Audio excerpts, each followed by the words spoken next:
What's up, everyone? The Glory of Team Rocket is the next set coming out in Japan. It'll be part of our Destined Rivals set that comes out later in May. This is the second half of our set that we already know from the Heatwave set that's already part of Japan. And today I'm going to be looking at a bunch of the new cards that have been revealed in this new set. There's a ton of cards that we haven't really talked about. I've been kind of gone, but here's your expert opinion on some of the new Rockets cards. It was really cool to actually be in Japan when some of these cards got revealed, and I got to watch the audience reactions kind of live and people just murmuring around and talking. Obviously, I didn't understand too much of it, but it was pretty cool to experience that firsthand in the venue. The stream that you guys saw where they were revealing the cards and the new Rocket merch, I was about 15 feet away from, which is really cool.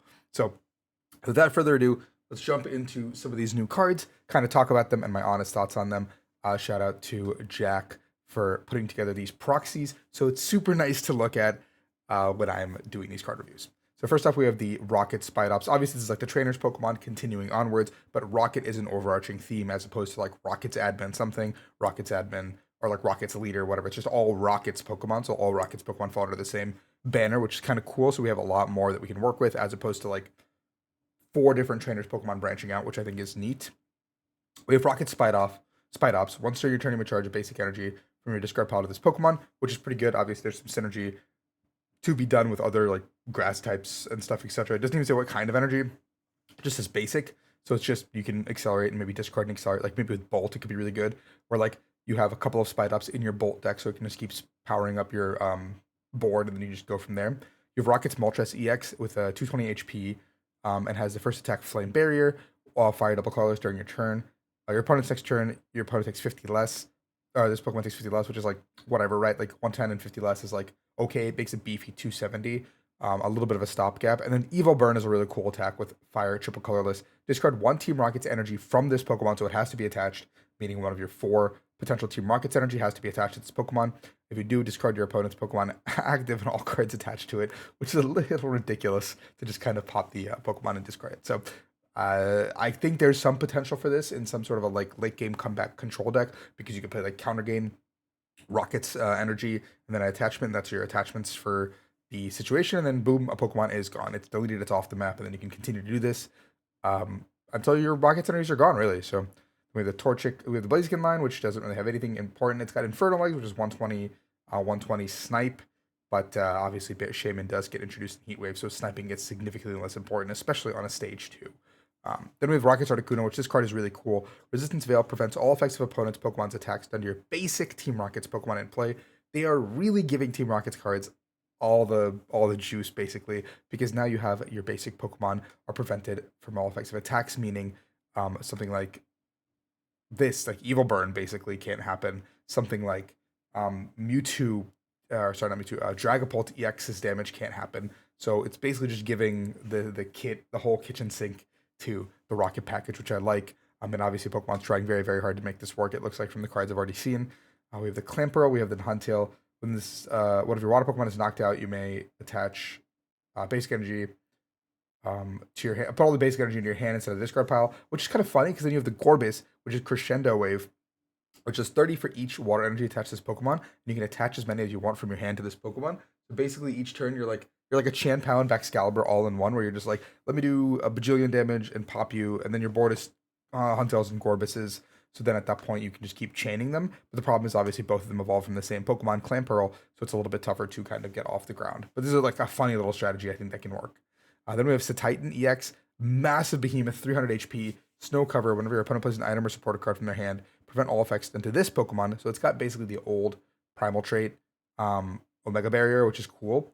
And then it has the attack Crush Press, 140 plus 140 to discard a stadium. So 280 is actually a pretty good number in this format. I feel like it can actually deal with a lot of things. If you play like Max Belt, for example, now you're doing 330. You can deal with even more things. And Metal Weakness is completely fine because there's not that many cards that are good in the metal typing as well. The problem is obviously powering this guy up is going to take multiple turns. And so you need to have something that can wall while you're actually building this to Titan up. So I think that's the biggest issue behind powering up this Titan. But I think the card is actually pretty good. We have Rocket Zapdos, the third of the birds. We have Jamming Wing. You may move one energy from your opponent's active to this bench Pokemon, to their bench. Nothing crazy here. A little bit of disruption, a little bit of jamming. Wicked Thunder. If this Pokemon has Team Rocket's energy to 60 plus 60, that's okay. You're doing 120 on a basic Pokemon, on a one prizer, I guess, which is nice. But the problem is also you're dedicating a Rocket's energy. I don't know how important they're going to be. I haven't gotten to the bottom part yet to see if we can put those guys back. We have Rockets, Mareep, Fluffy, and Ampharos. Ampharos says when your opponent plays a Pokemon from their hand, put 4 damage counters on the Pokemon, but Dark Impulse doesn't stack, so you only ever really want 1 Ampharos in play. But the problem is those 4 damage counters probably aren't worth putting a whole stage 2 line in your deck, so I probably wouldn't play this card. Then we have Rockets Mewtwo that we've talked about, I think, before already. This Pokemon can't attack unless you have 4 more Rockets Pokemon in play, basically like old Rockets or old Magma Groudon. Then Deletion Sphere does 160, discard up to 2 energy from your bench. That's 60 more for each energy discard. This way, the Spite Ops is an obvious combination with this one because you can keep chaining this into 280 damage, 280 damage, 280 damage, and Rocket's energy already fuels one of the attachments out of the 3, or 2 of the attachments out of the 3 that you need. So it's an incredibly powerful combination here. Then we have Rockets Wobbuffet, Rockets Mirror, just basically moves damage counters from one of your bench Rockets to one of your opponent's active. So basically, you can just keep healing this Mewtwo up. Maybe you play like a big charm, Bravery Charm, sorry. Maybe just gonna make this guy really thick and tanky. 3 Retreat is a little bit of a pain in the bum, but you do have Latias EX. The deck does probably incentivize to play as few non-Rockets Pokemon as possible, given the synergies I've seen so far.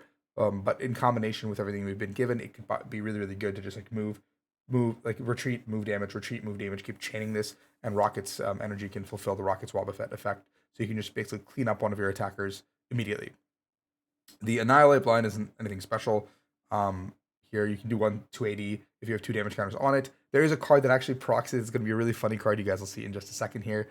You have the Regirock EX, 140 plus 140 if they're stage 2 Pokemon. The problem is 4 energy is such a steep energy cost. Like, it's just not something we're ever going to pull off reliably. We have the Rockets Golbat here. Has Sneaky Bite, basically just the exact same Flash Bite ability it used to have back in the day for 2 damage counters. Very cool. Problem is now the Zubat has Retreat. The Free Flight Zubat used to be very cool for its time. 2 damage counters might be enough to make things happen. I think everything is a little bit bigger than it was back in the day, so those 2 damage counters might not nearly be as enough. Then we have the Rockets Crobat. When you evolve this, you have Bite around, so you have 2 damage counters on each of 2 of your opponent's Pokemon. So basically, you just get 2 pings. Then you have Lethal Return for 120 and discard all cards attached, which means you lose the energies and stuff in general. I think that's what it means. So you lose the Rocket's energy that would require you to pop it back in your hand. But you could play like this tech line into like any of your Rockets decks if you're already playing Rocket's energy, which is, I feel like, all of the Rockets cards. So you can just put this tech line in and effectively just get 2 damage counters here, and then 4 onto one Pokemon now that you've already put 2 there, and then 2 more to another Pokemon. And you can kind of like soften the blows and effectively set up one shots, which I think is really cool. We have Rockets Coughing.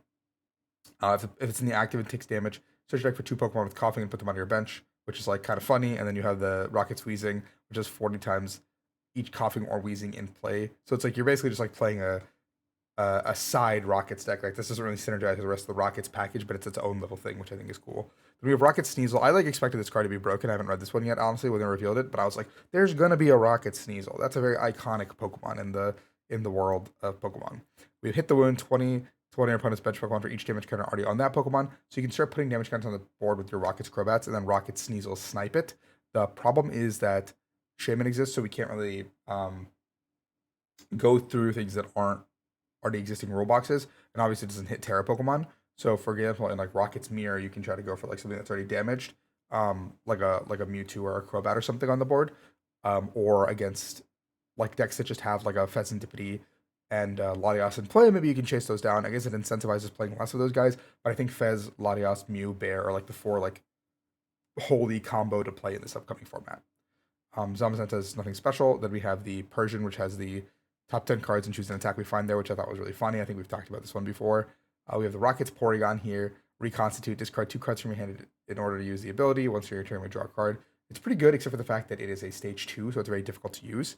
Then we have the Rockets Great Ball. If flip a coin of heads, search your different evolution. Rockets, if tails, a basic. Basically, it's just Aroma for Rockets Pokemon, which is going to be really good, obviously, in a Rockets deck, like a pure Rockets deck. Like, you're probably fine either way, unless you're playing a full basics deck. And if you're playing a full basics deck, there's no shot you ever play this card. You just play like heavy nest balls and like maybe ultra balls and call it a day. Maybe like 1 or 2 great balls is fine because you don't want to really discard cards sometimes. So like you don't get to lose resources. You get to conserve those as well when you're setting up.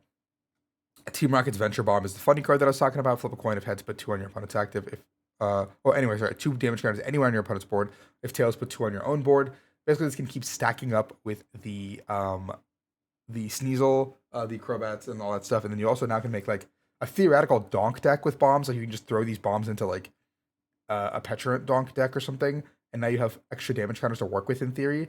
Monkey Dork also now gets an enabler, which is really good because now sometimes your opponent doesn't want to proc your Monkey Dork or they make all the damage disappear. So if you play Monkey Dork in certain decks, you can use the Adventure Bomb to basically either I get a free 2 damage counters or I get a free 2 damage counters, and your opponent's like, I don't really like this deal. This is a terrible deal for me, and you're like, yeah, that's the art of the deal.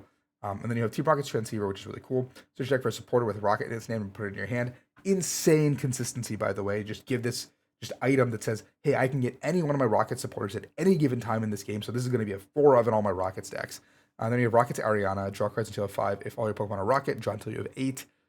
Pretty good. Pretty insane if you're playing a full Rocket deck. Obviously, the end game, if you have like a Fez or Latias on board, it's a little bit worse, but obviously you can make that, you can like work around that. Then you have Archer. If any of your Rockets Pokemon are knocked out last turn, each player shuffles a hand in. You draw 5, your opponent draws 3. You can use this immediately off the rip if one of your Rockets Pokemon dies. Like, this is so crazy that you have like a pseudo reset stamp so early into the game. Like, this is such an insanely good supporter. Then you have Giovanni, which is the Guzma we've talked about before. Again, giving them a slightly neutered reset stamp, giving a slightly neutered Guzma is like also both crazy here. Then we have Team Rocket's Patrol.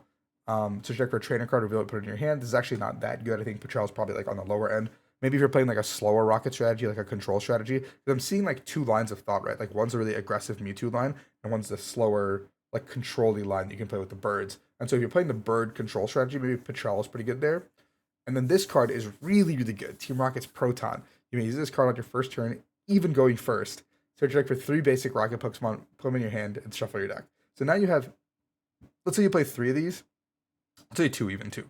2 Rockets Proton, 4 Rockets Transceiver. You have 6 outs to find Rockets Proton on turn 1. You can just go immediately go pick up like Mewtwo, Zubat or something, right? Like you just go grab those immediately, and the next turn you have Golbat plus Crobat, and you get an attachment turn 1 on Mewtwo. All of a sudden now your board is so threatening. Like you have such incredible damage potential for turn 2, especially when you have the Team Rocket's energy as well, which provides any combination of 2 Psychic and 2 Dark. Can only be attached to a Rockets Pokemon, like I said earlier, and then this is basically like your Mewtwo's powered up, you're ready to go. Your Crobat can be bounced back to hand later in the game as well. So this is very cool. I think the Rockets engine is going to be really, really interesting. I'm excited to see what the rest of the reveals are. I think this isn't the entire set, I feel like, because this is 98. It seems like, or have 98 cards been revealed, maybe. I don't know. We'll find out in a second. I feel like there's a bunch of cards that are missing, obviously. Like, yeah, like 45 to like 64. Bunch missing. A couple of the dark types are basically all revealed, it looks like. But I feel like we're missing a couple of the big beaters that we haven't seen yet. A couple of EXs maybe. A couple of surprises that we're still waiting on. And most of the trainers have been kind of revealed that I think are going to make a big splash. Like the Rockets packages has been mostly revealed from 88 all the way down to 95. So I'm pretty excited to see how this Rocket set plays out. I think NAIS will be really interesting and fun. Given these new cards, and then obviously whatever comes for Worlds, we get for Worlds. So thank you guys for watching. Hope you guys enjoy this content. If you got more card reveals, let me know what you're enjoying the most. And we have a Discord server, by the way, if you guys made it this long. It is in the description. You can join where we're going to be discussing new cards, whatever you want to do. It's all Pokemon things that you guys want to talk about, or life, whatever, come in and hang out. So peace out.